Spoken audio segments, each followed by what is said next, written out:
Right, back from work. Hello, Ray. Full time at Selhurst Park. Crystal Palace 0, Manchester City 1. It is another defeat at Selhurst Park under the lights in the pouring down rain, and it's another defeat. 1 win in 15, absolutely embarrassing. No shots on target again, absolutely embarrassing. We are the first team since the 2003-04 season to have 3 consecutive games without a shot on target. We've broken another record, which is one we don't want to break, but we're Crystal Palace. That is how we run. Going through the game, I thought we held out well in the first half. Haaland should have scored. I'm sorry, he should have scored. For a striker of his calibre, he should have scored a couple of times in that first half. But I think we held out well. Attacking-wise, it was okay for the players that we've got. I'm going to go look at the lineup in a bit because there's some questions I've got. Second half, again, Alvarez come on, nearly made a brilliant impact for Man City. Elise, mate, what are you doing? I criticised you in the last video against Aston Villa. Brain dead decision to bring down Gundogan inside the box and to Haaland 1-on-1 against Guaita. We all know the result. And it's 1-0.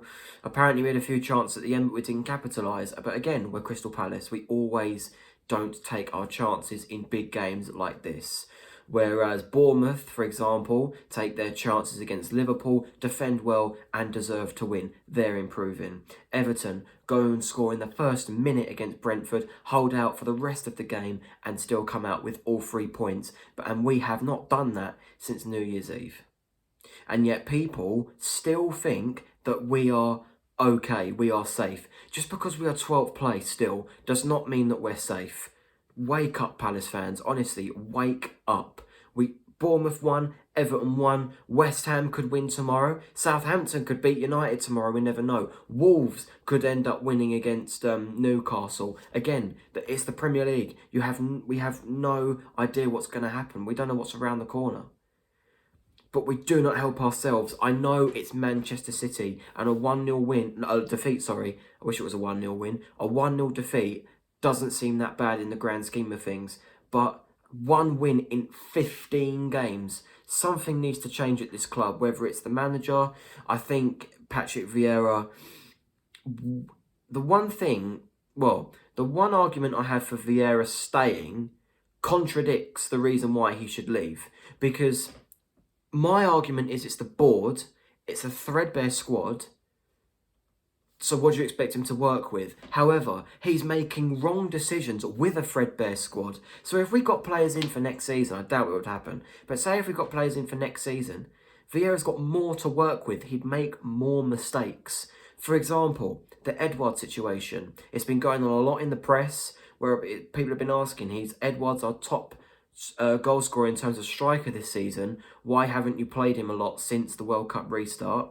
Apparently it's because of a verbal scuffle in training, but my argument is, and I've seen this on other channels, so I'm not taking direct credit, but I'm going to repeat what they said.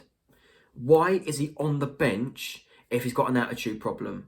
Because my personal view is, if you're on the bench, you're good enough to come on to save a game, if you're the striker on the bench. And yet we do not use him. He might have come on in the second half. I haven't looked at that yet. But honestly, why ain't he starting? Jordan Ayew is not going to get past these defence. And this is why we're not having shots on target. Ayew is not a striker. He's better as an 8. He's not even that good on the right. He's better as a number 8. Why is Luka Milivojevic playing? I know he came on for 60 minutes. He was on for 60 minutes and then went off for Ahamada in the second half. But why is he playing? Why is he playing? I know Doucouré got sent off, but you've got Will Hughes, who I think is a better defensive midfielder. And then you've got MacArthur. MacArthur came on. I did criticise Vieira putting on MacArthur against Villa, but he came on and actually looked like he gave a crap.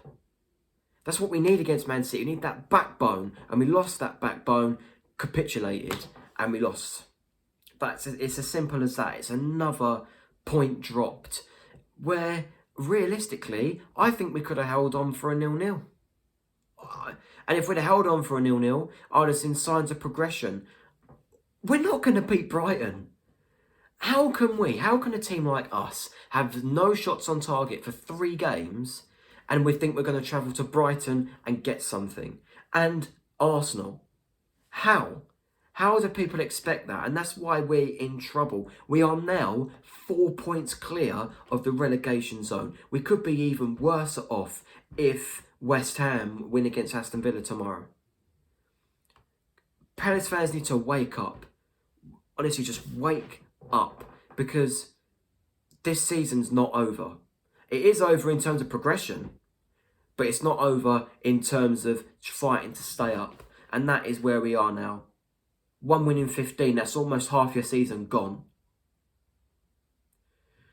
We're just bottlers. And then you've got Jordan Ayew up front. Why is Edouard there? Why is Schlupp making an appearance again? He runs out of steam. Eze doesn't run out of steam. Why is Eze being put back on the bench? Yes, he didn't play well against Aston Villa, but no one did apart from Zaha. Honestly, it's just a shambles. Defensively, we were okay, but, against Man City, you're going to get broken down eventually. And one stupid moronic moment from Michael Olise. I thought Guaita played all right, but Olise, again, fix up, please. Because, we could end up in the bottom 3 before the relegation, before the international break, easily. If Southampton win against Brentford when we lose against Brighton, that's it. We are in trouble. Just because we're 12th doesn't mean we're safe. And the thing is, right, Patrick Vieira, am I Patrick Vieira in or out? I have no... look, I want to back the manager, but if you're not getting the best out of these players, then go. Go. I have no more words, guys. On a positive note, 1,100 subscribers. Right. Guys, I can't thank you enough, right? You know the story. Anyway, guys, like, share, and subscribe, and I'll see you for the next video where I review Brighton on Wednesday night, and I am freaking dreading it.